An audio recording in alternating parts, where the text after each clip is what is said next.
अस्सलाम वालेकुम।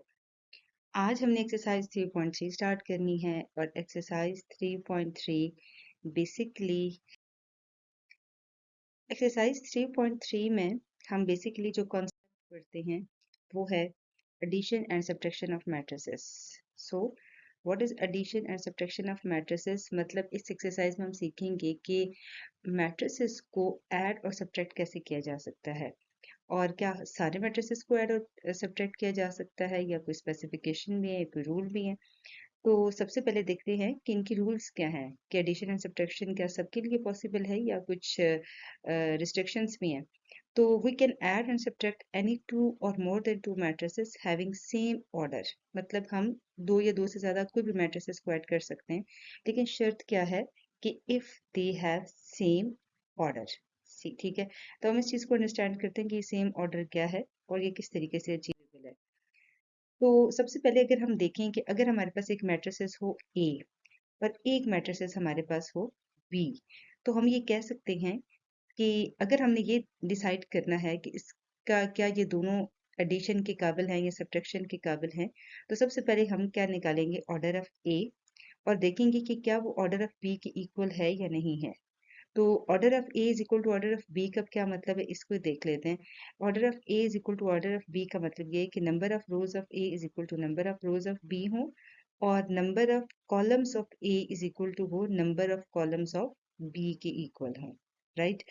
सो अगर ये सारी टर्म्स एंड कंडीशन यानी कि order of A is equal to order of B, main काम तो इसका ये है, अगर ये आपके पास इक्वल हो जाएं तो फिर हम कह सकते हैं कि ए और बी जो हैं ये ऐड भी हो सकते हैं और सब्ट्रैक्ट भी हो सकते हैं, राइट।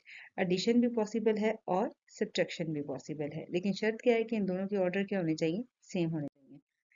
अब हम देखते हैं एक्सरसाइज 3.3 का क्वेश्चन नंबर 1, और क्वेश्चन नंबर 1 हमारे पास ये है कि ये कुछ मैट्रिसेस दिए गए हैं A B C D E F G H and M, और हमें ये कहा गया है कि आप इन मैट्रिसेस के बारे में बताएं कि इनमें से कौन सी मैट्रिसेस को जो है वो आपस में प्लस या माइनस किया जा सकता है, यानी कि एडिशन एंड सब्ट्रैक्शन किन किन की पॉसिबल है। तो सबसे पहले हम इनके निकालेंगे ऑर्डर। तो सबसे पहले हम ए लिखते हैं। अगर हम एक ऑर्डर देखें तो एक ऑर्डर हमारे पास क्या है, एक ऑर्डर हमारे पास है कि इसमें हमारे पास जो नंबर ऑफ रोज हैं वो कितनी हैं, टू। सो हमने क्या लिख दिया, सबसे पहले टू, आगे लिख दिया बाय, आगे लिखते हैं कॉलम, कॉलम इसमें कितने हैं, टू। सो इसका ऑर्डर क्या हो जाएगा, टू बाय टू। नेक्स्ट देखिए हमारे पास आता है बी। अब बी में नंबर ऑफ रोज देखें, यहाँ पर देखें एक ये वाली रोज आ रही है और एक ये वाली रोज आ रही है। सो इसमें रोज है हमारे पास टू और कॉलम हमारे पास यानी कि वर्टिकल लाइन इसमें क्योंकि वन है तो इसलिए इसमें ऑर्डर क्या होगा इसका, टू बाय वन। नेक्स्ट देखिए हमारे पास आता है सी। सी में जो नंबर ऑफ रोज है वो हमारे पास वन है और कॉलम हमारे पास कितने हैं, टू। सो इसका ऑर्डर क्या होगा, वन बाय टू होगा। Next D. डी में देखिए नंबर ऑफ रोज हमारे पास कितनी आती है, टू, और नंबर ऑफ कॉलम्स हमारे पास कितने आती हैं, टू। सो इसका ऑर्डर क्या आ जाएगा, टू बाय टू आएगा। नेक्स्ट आता है ई। ई में अगर आप देखें तो रोज भी हमारे पास वन है और कॉलम भी हमारे पास कितने हैं, वन। सो इसका ऑर्डर हमारे पास क्या है, वन बाय वन। नेक्स्ट देखें एफ है। एफ में अगर हम देखें तो नंबर ऑफ रोज हमारे पास वन है और नंबर ऑफ कॉलम्स हमारे पास कितने हैं, टू। सो इसका ऑर्डर हमारे पास क्या आएगा, वन बाय टू आएगा। नेक्स्ट है जी जी। जी में हमारे पास रोज, ये देखिए एक ये रोज आ रही है और एक ये रोज आ रही है, दो रोज हैं और कॉलम हमारे पास कितना है, वन। सो इसका ऑर्डर कितना आ जाएगा, टू बाय वन आएगा।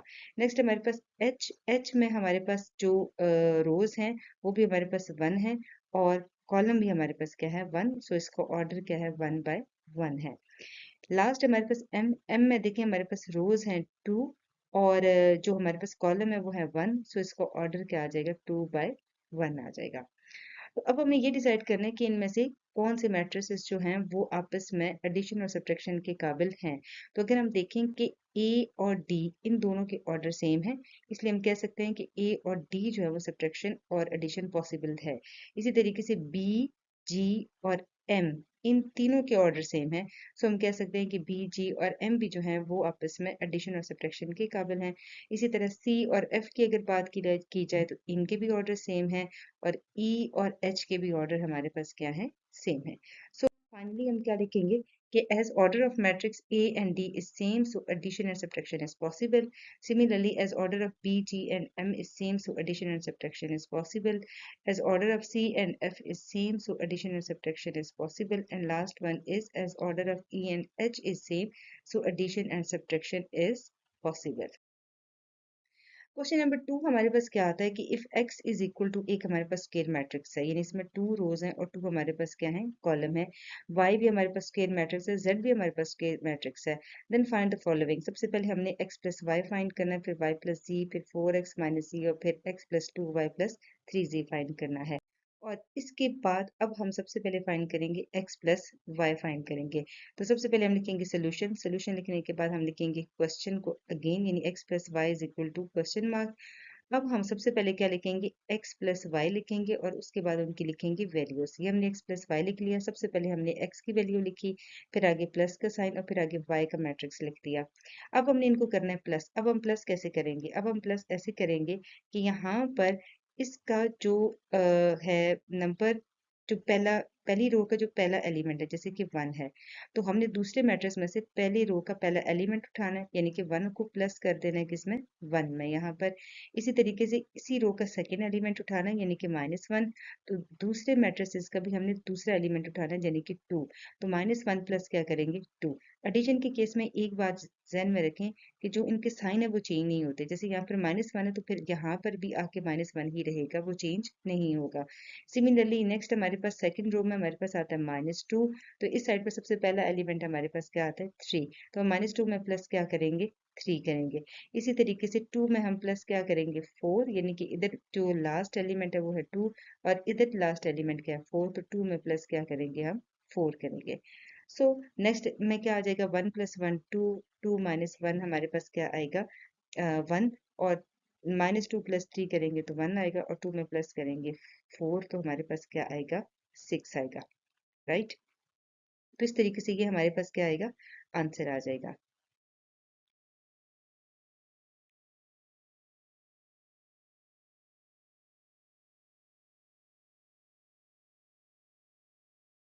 नेक्स्ट देखिए हमारे पास आता है y प्लस 7z आता है। तो सबसे पहले हम सोल्यूशन लिखेंगे, इसके बाद हम क्या लिखेंगे, y प्लस 7z।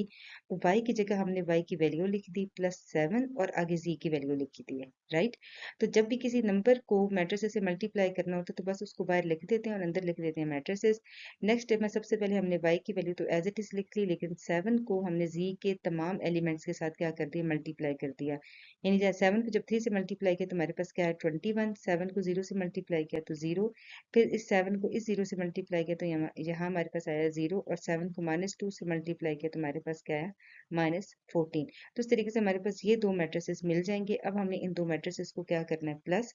तो प्लस करना बड़ा ही आसान है कि पहले एलिमेंट को दूसरे मैट्रिसेस के पहले एलिमेंट में प्लस करना है। सो 1 को प्लस करेंगे 21 में, 2 को हम प्लस करेंगे 0 में, 3 में प्लस करेंगे 0 और 4 में हम माइनस कर देंगे क्या, -14।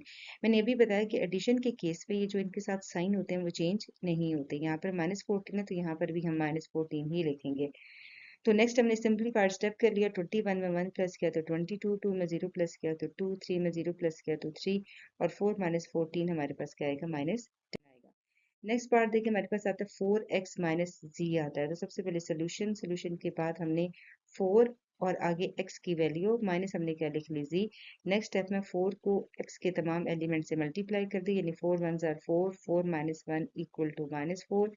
4 को जब -2 से मल्टीप्लाई किया तो -8 और 4 को जब इस 2 से मल्टीप्लाई किया तो हमारे पास क्या आया, +8।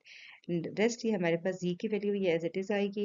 इसके बाद ये दो मैट्रिसेस हैं, इनमें लिखेंगे 4 -3, सो -4 प्लस 0। इसी तरीके से -8 -0 या +0 से कोई फर्क नहीं पड़ता। इसी तरीके से 8 और ये वाला माइनस और ये वाला माइनस, माइनस माइनस क्या हो जाएंगे, प्लस, और यहाँ पर क्या आ जाएगा, 2। सो 8 + 2 लिखेंगे और नेक्स्ट स्टेप बस इनके सिंप्लीफिकेशन है। 4 -3 equal to 1, -4 + 0 equal to -4, -8 + 0 -8 and 8 + 2 equal to. Next part आता है x + 2y + 3z। Solution simply हमने x लिखा, x की वैल्यू +2 इंटू y की वैल्यू +3 इंटू जी की वैल्यू लिखी। इसके बाद हमने 2 को अंदर सबसे मल्टीप्लाई कर दिया, तो यहाँ पे हमारे पास आ गया 2, 2 2 jar 4, 2 3 jar 6 and 2 4 jar 8, 3 3 jar 9, 3 0 0, 3 0 0 and 3 2 jar -6, right. इसके बाद सिंपली हम इन तीनों को क्या कर लेंगे, प्लस, क्योंकि इन तीनों के ऑर्डर्स क्या है, सेम है। तो जब ऑर्डर सेम होता है तो इन सबको प्लस करने का तरीका ये है कि फर्स्ट एलिमेंट को बाकियों के फर्स्ट एलिमेंट के साथ, यानी कि 1 प्लस 2 प्लस 9, ओके। इसी तरीके से -1 प्लस 4 प्लस 0, इसी तरीके से -2 प्लस 6 प्लस 0, और फिर लिखेंगे 2 प्लस 8 माइनस 6, राइट। इसके बाद सिंप्लीफाइड से स्टेप्स हैं वो करें, 9 प्लस 2 11, 11 प्लस 1 क्या आ जाएगा 12, इसी तरीके से 4 माइनस 1 3, 6 माइनस 2 4, और 8 और 2 10, 10 में से 6 माइनस करेंगे तो क्या आ जाएगा, 4 आ जाएगा। नेक्स्ट हमारे पास आता है z माइनस जी। तो z माइनस जी का क्या मतलब है, सोल्यूशन लिखेंगे, सोल्यूशन लिखने के बाद इसमें से z, तो z का मतलब ये है कि 300 माइनस 2, तो माइनस जी, माइनस और आगे z की वैल्यू एज इट इज लिख दी। अब z में से माइनस जी करेंगे तो हमारे पास आंसर जो आएगा वो क्या आएगा, 0 आएगा हमारे पास मैट्रिसेस। तो इसका आंसर हमारे पास क्या आएगा, 0 मैट्रिसेस। नेक्स्ट देखिए हमारे पास आता है x माइनस 4y प्लस जी फाइंड करना है। तो सबसे पहले सोल्यूशन लिखेंगे, इसके बाद हम सिंपल यहाँ पर x माइनस 4 इंटू वाई की वैल्यू प्लस क्या लिखेंगे, z की वैल्यू लिखेंगे। इसके बाद यहाँ पर 4 की वैल्यू को इस तमाम मैट्रिसेस, यानी कि 4 1 जार 4, 4 2 जार 8, 4 3 जार 12 और 4 4 जार क्या लिखेंगे 16, और बाकी एज इट इज लिख देंगे। अब हमने क्या कर देना है, अब हमने एज इट इज एक स्टेप के अंदर देखिए यहाँ पर 1, इसको -4 और इसको क्या लिख दिया +3, इसी तरीके से -1 प्लस 8 और प्लस क्या लिखेंगे 0, सिमिलरली -2 -12 और प्लस 0, और लास्ट स्टेप में क्या लिखेंगे 2 -16 -2 लिख देंगे। तो नेक्स्ट बस इसको सिंप्लीफाइड करेंगे तो ये हमारे पास क्या आ जाएगा, आंसर आएगा।